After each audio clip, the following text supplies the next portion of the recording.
Hello everyone, welcome back to another video. कैसे हैं आप सब लोग? आशा करती हूँ सभी लोग स्वस्थ मस्त और व्यस्त होंगे और अपने जीवन में बहुत ही बेहतर कर रहे होंगे। जैसा कि कल की वीडियो में हमने डिस्कस किया था कि बिहार का जो कर्मचारी चयन आयोग है, उन्होंने कर्मचारियों के लिए एक तरह से भर्ती निकाली है, जिसमें हमने क्या किया था, सारी मतलब एक तरह से नोटिफिकेशन के बारे में डिस्कस किया था कि एलिजिबिलिटी क्या है। सिलेबस नहीं डिस्कस किया था, सिलेबस आज की वीडियो में डिस्कस करना है। पूरा डिटेल सिलेबस आज की वीडियो में डिस्कस करेंगे, लेकिन कल की वीडियो में हमने एज लिमिट, एलिजिबिलिटी, फिर रिजर्वेशन कितना है, फॉर्म कब से भरा जाएगा, सभी चीज़ों पर चर्चा कर ली थी। हाँ, एक चीज़ रह गई थी कि फीस कितनी है। कमेंट में आया भी था कि मैम आपने फीस तो बताया ही नहीं। तो वो चीज़ फीस के बारे में आज मैं बता देती हूँ कि फीस कितनी लगनी है। तो कैटेगरी वाइज अलग अलग फीस है। सबको पता है कि हर एग्जाम में कैटेगरी वाइज फीस अलग अलग रखते हैं। तो यहाँ पे आप देख लीजिए मूलभूत फीस कितनी है कि फॉर्म भरने के लिए। तो ये प्रारंभिक परीक्षा का फॉर्म भरने के लिए जो सामान्य वर्ग है या पिछड़ा वर्ग है या अत्यंत पिछड़ा वर्ग, इसमें से पुरुष अभ्यर्थी, इनको कितना 540 रुपये फीस भरनी है। फिर अनुसूचित जाति, अनुसूचित जनजाति, बिहार के स्थायी निवासी जो बिहार के लोग हैं, उनको 135 रुपये फीस भरनी है। और सभी श्रेणी के दिव्यांगों के लिए अनुसूचित जाति जनजाति के समान कितने 135 रुपये।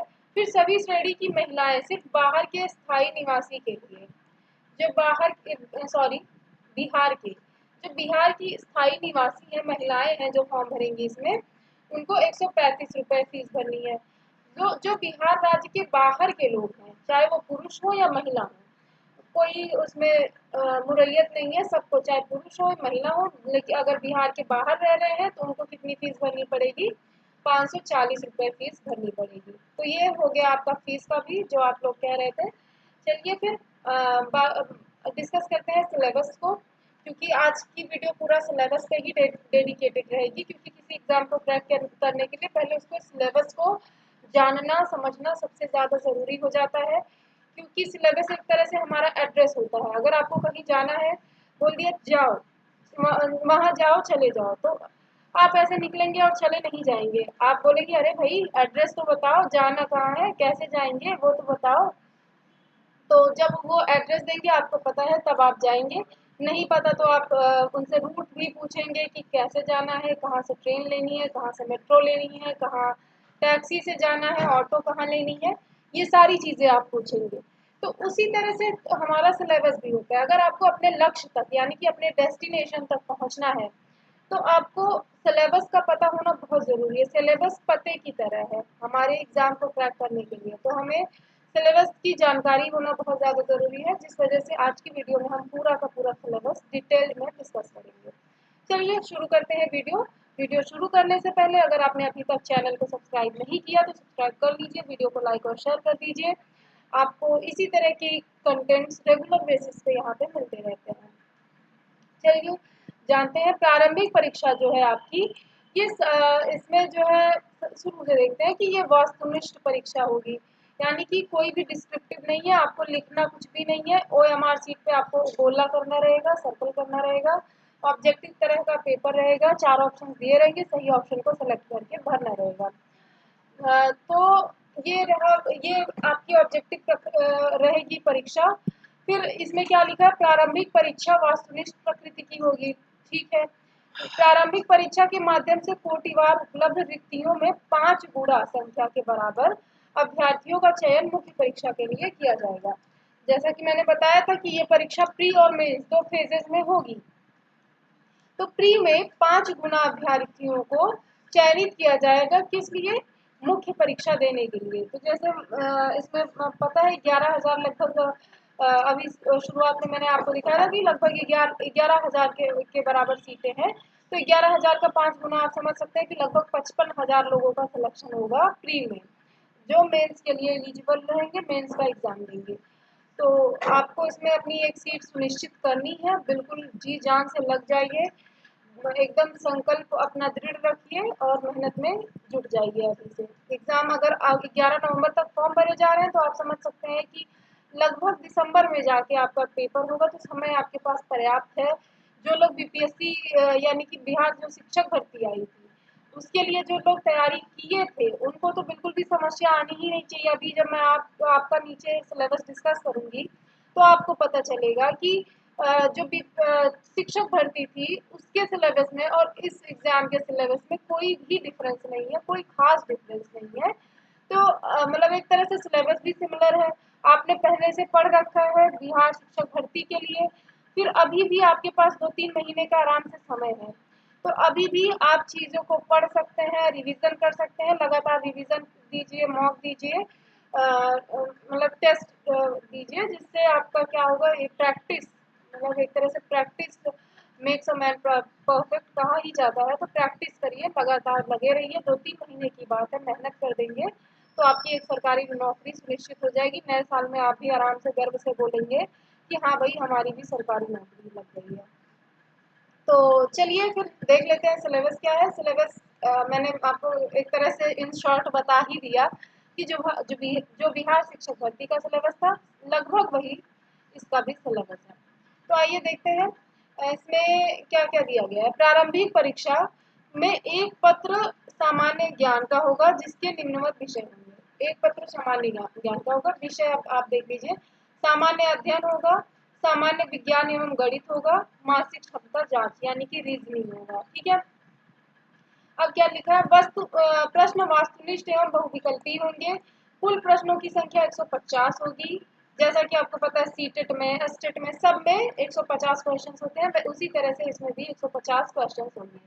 प्रत्येक सही उत्तर के लिए 4 अंक दिए जाएंगे और इसमें निगेटिव मार्किंग भी होगी, और मतलब एक क्वेश्चन गलत हुआ तो आपका 1 नंबर कट जाएगा, यानी कि 1/4 की क्या है, निगेटिव मार्किंग, 1/4 की। तो ये चीज़ें रही। फिर समय कितना मिलेगा, 2 घंटे 15 मिनट, यानी कि लगभग 1 घंटा 125 मिनट आपको समय मिलेगा, सॉरी 135 मिनट समय मिलेगा आप लोग को। तो परीक्षा में भाषा का माध्यम हिंदी अंग्रेजी होगा। अगर हिंदी एवं अंग्रेजी के प्रश्न पत्रों में कहीं भिन्नता होगी तो अंग्रेजी के प्रश्न पत्र को ही मान्य माना जाएगा। ये सभी को पता है, सभी एग्जाम्स में ऐसा ही होता है, बाइलिंगुअल पेपर रहेगा। हिंदी वालों को भी कोई पैनिक करने की ज़रूरत नहीं है, इंग्लिश वालों को भी नहीं ज़रूरत है, क्योंकि दोनों लैंग्वेज में पेपर रहेगा। अब आ जाते हैं हमारे मेन फोकस जो हमारा है, सिलेबस। तो सिलेबस की चर्चा कर लेते हैं। सामान्य अध्ययन में क्या क्या चीज़ें रहेंगी। इसमें प्रश्नों का उद्देश्य अभ्यर्थी के आसपास के वातावरण यानी कि इन्वायरमेंट, तो इन्वायरमेंट की सामान्य जानकारी तथा समाज में उसके अनुप्रयोग के संबंध में उसकी योग्यता की जांच करना होगा। वर्तमान घटनाओं और दिन प्रतिदिन की घटनाओं के सूक्ष्म अवलोकन तथा उसके प्रति वैज्ञानिक दृष्टिकोण जैसे मामलों की जानकारी संबंधी ऐसे प्रश्न भी शामिल किए जाएंगे जिनके बारे में जानकारी रखने की किसी भी शिक्षित व्यक्ति से अपेक्षा की जाती है। तो यानी कि साइंस के ऐसे क्वेश्चंस रोजमर्रा की जिंदगी में जो इम्पैक्ट डालते हैं, उन सारे चीज़ों से क्वेश्चंस बनेंगे। इसमें बिहार भारत और उसके पड़ोसी देशों के संबंध में भी विशेष रूप से प्रश्न पूछे जाएंगे।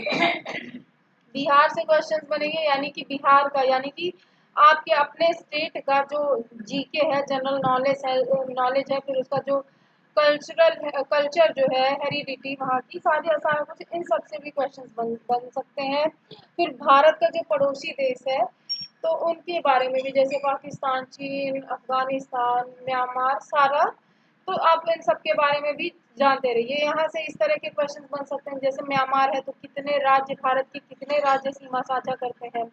इसी तरह से अगर नेपाल है तो नेपाल से भारत के कितने राज्य सीमा साझा करते हैं। और नेपाल से तो ये भी पूछ सकता है, क्योंकि नेपाल आपको पता है बिहार से सटा हुआ है, मतलब नेपाल उत्तर प्रदेश, बिहार, सिक्किम, इन सब की सीमा लगती है किससे, नेपाल से। उत्तराखंड की भी सीमा लगती है नेपाल से। तो नेपाल से ये भी पूछ सकता है कि बिहार के किन जिलों की सीमा नेपाल से साझा होती है। तो बिहार, अगर स्पेशली बिहार का एग्जाम है तो आप ये भी चीज़ ज़रूर अच्छे से समझ के जाइएगा कि बिहार के किन किन जिलों से नेपाल की सीमा लगती है। तो ये इस तरह के क्वेश्चंस यहाँ से बनेंगे कि भारत और उसके पड़ोसी देश से। उसके बाद क्या है, समसामयिकी विषय हर एग्जाम में रहता है, तो ये इसमें भी रहेगा। वैज्ञानिक प्रगति यानी कि साइंस एंड टेक के जो क्वेश्चंस रहेंगे। फिर राष्ट्रीय अंतर्राष्ट्रीय पुरस्कार, भारतीय भाषाएं, पुस्तक, लिपि, राजधानी, मुद्रा, खेल खिलाड़ी और महत्वपूर्ण घटनाएं। इतने सारे टॉपिक से करंट से क्वेश्चंस आएंगे। टॉपिक इन्होंने डिसाइड कर दिया, ये बहुत अप्रिशिएबल है, बहुत अच्छा है। कम से कम आपको लिमिटेड चीजें ही पढ़नी पड़ेंगी। अब यहाँ पे देखिए, भारत और उसके पड़ोसी देश, अलग से फिर से एक टॉपिक दे दिया है। पड़ोसी देश का इतिहास, भारत का इतिहास, संस्कृति, फिर भूगोल, आर्थिक परिदृश्य, स्वतंत्रता आंदोलन। देख रहे हैं, ये सारी चीजें उसमें थी। आपके जो बिहार की शिक्षक भर्ती थी, सब ये सारी चीजें उसमें थी। फिर क्या है, भारतीय कृषि और तथा प्राकृतिक संसाधन की प्रमुख विशेषताएं, भारत का संविधान एवं राज्य व्यवस्था, देश की राजनीतिक प्रणाली, पंचायती राज, सामुदायिक विकास, पंचवर्षीय योजना एवं राष्ट्रीय आंदोलन में बिहार का योगदान। ठीक है, तो इतना सब सिलेबस है, यहाँ सबसे क्वेश्चंस बनेंगे। और अगर खंड खा की बात की जाए, सामान्य विज्ञान एवं गणित में, तो इसमें सामान्यतः मैट्रिक स्तर के निम्न विषयों के प्रश्न शामिल होंगे। मैट्रिक यानी 10th तक के, कठिनाई का स्तर उनका क्या होगा, 10th स्तर का होगा, 10वीं लेवल तक का होगा। तो इसमें सामान्य विज्ञान होगा, भौतिक शास्त्र, रसायन शास्त्र, जीव विज्ञान, भूगोल। ठीक, फिर क्या है गणित, तो संख्या पद्धति यानी नंबर सिस्टम से संबंधित प्रश्न पूछे जाएंगे।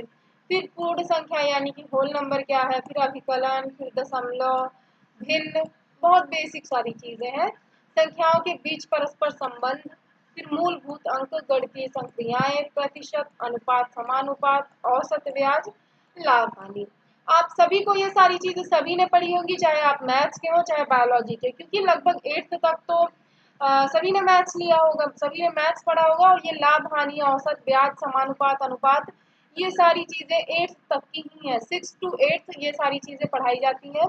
तो आप सभी ने ये एक बार पढ़ा है, और सबने सब, अगर आप तैयारी कर रहे हैं काफी टाइम से तो भले ही आपको याद हो, वरना अगर आप नहीं तैयारी में है तो सबने पढ़ा है और सभी लोग भूले हुए हैं, मुझे ये भी पता है। तो इस वजह से अगर आप एक बार रिवाइज कर लेंगे, तो चाहे आप मैथ्स के हैं, बायोलॉजी के हैं, आर्ट स्ट्रीम लिया है, कोई फर्क नहीं पड़ता, सबको ये सारी चीजें समझ आ जाएगी। बहुत बेसिक चीजें होती हैं। अगर आप इस तरह से अपनी मेंटालिटी बनाएंगे कि अगर हम 6th 8th में 7th में थे तब ये सारी चीजें सीख सकते हैं, तो अब तो हम और भी मेच्योर हो चुके हैं, अब तो हम और भी कठिन चीजों को समझने के लिए सक्षम हैं, तो हम ये सारी चीजें समझ ही लेंगे। तो ठीक है, ये सारी चीजें आप तैयार कर सकते हैं। ऐसा करके भागना नहीं है, जो बायोलॉजी वाले हैं कहे अरे भाई ये तो मैथ्स है, हम तो पढ़ ही नहीं पाएंगे, तो आप वो भी पढ़ सकते हैं। ठीक है, फिर खंड ग में देख लेते हैं। खंड ग में देखते हैं तो मानसिक क्षमता जांच यानी कि रीजनिंग से क्वेश्चंस आएंगे। इसमें शाब्दिक एवं गैर शाब्दिक दोनों प्रकार के प्रश्न पूछे जाएंगे। यानी कि जो आपको पता है, रीजनिंग को दो पार्ट्स में सेपरेट किया गया है ना, वर्बल रीजनिंग और नॉन वर्बल रीजनिंग, तो दोनों से क्वेश्चंस आएंगे। तो फिर इस घटक में निम्न से संबंधित यथासंभव प्रश्न पूछे जा सकते हैं। किस किस से टॉपिक भी बता दिया है, तो कौन कौन से टॉपिक से क्वेश्चन आ सकते हैं। सादृश्य, समानता एवं भिन्नता, स्थान कल्पना, समस्या समाधान, विशेषण, विश्लेषण, दृश्य स्मृति, विभेद, अवलोकन, संबंध अवधारणा, अंकगणितीय तर्क शक्ति एवं अंकगणितीय संख्या, श्रृंखला कूट लेखन एवं कूट व्याख्या। इन सभी चीजों से क्या होंगे, क्वेश्चंस बनेंगे। रीजनिंग के ये टॉपिक हैं सारे। ठीक है, तो आप लोग को चिंता करने की बिल्कुल जरूरत नहीं है। ये गणित, सामान्य अध्ययन और ये रीजनिंग, सबकी तैयारी आपका ये हेलो शिक्षा प्लेटफॉर्म आपकी जिम्मेदारी लेता है कि ये सारी चीजों की तैयारी आपकी इसी प्लेटफॉर्म पे करा दी जाएगी।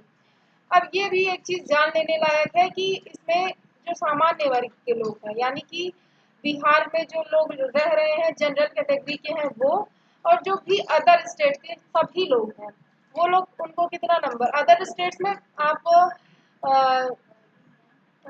महिला पुरुष सभी शामिल है। तो इस वजह से जो अदर स्टेट्स के सभी लोग हैं, और तो उन सभी को जो है कितना नंबर, यानी कि 40% अंक लाना है, क्योंकि जो बाहर के राज्य के लोग भी हैं वो सामान्य कैटेगरी में ही फॉर्म भरेंगे। पिछड़ा वर्ग को 36.5% अंक जरूर लाने हैं, वरना कॉपी, ये इस वजह से मतलब मिनिमम क्वालिफिकेशन लिखी गई है कि इतना प्रतिशत अंक लाना ही है, कि अगर इससे कम आया तो आपकी कॉपी ही नहीं चेक होगी, आप पहले ही एग्जामिनेशन से बाहर हो जाएंगे। फिर क्या है, ये अल्पसंख्यक वर्ग के लिए 34%, अनुसूचित जात जनजात के लिए 32%, महिला सभी वर्ग के लिए 32% और दिव्यांग सभी वर्ग के लिए 32%। प्रतिशत। तो सभी वर्ग की जो महिलाएं हैं, यानी कि चाहे आप ओबी से इससे एससी एसटी या जनरल से कैटेगरी से बिलोंग करती है, तो आपको 32% अंक लाने हैं यहाँ पे। तो ये रही पूरी प्रक्रिया। आई होप आपको समझ आया होगा, सिलेबस समझ आया होगा। जहाँ भी कोई भी दिक्कत आई हो तो कमेंट सेक्शन पूरा ओपन है, तुरंत डाउट अपना वहाँ पे लिखिए, मैं आंसर करने की पूरी कोशिश करूँगी। तो यही सारी चीज़ें थी डिस्कस करने के लिए वीडियो में। आज की वीडियो में बस इतना ही। वीडियो पसंद आई हो तो लाइक शेयर और सब्सक्राइब करना मत भूलिएगा। मिलते हैं आप सभी से अगली वीडियो में, तब तक के लिए धन्यवाद। जय श्री राम।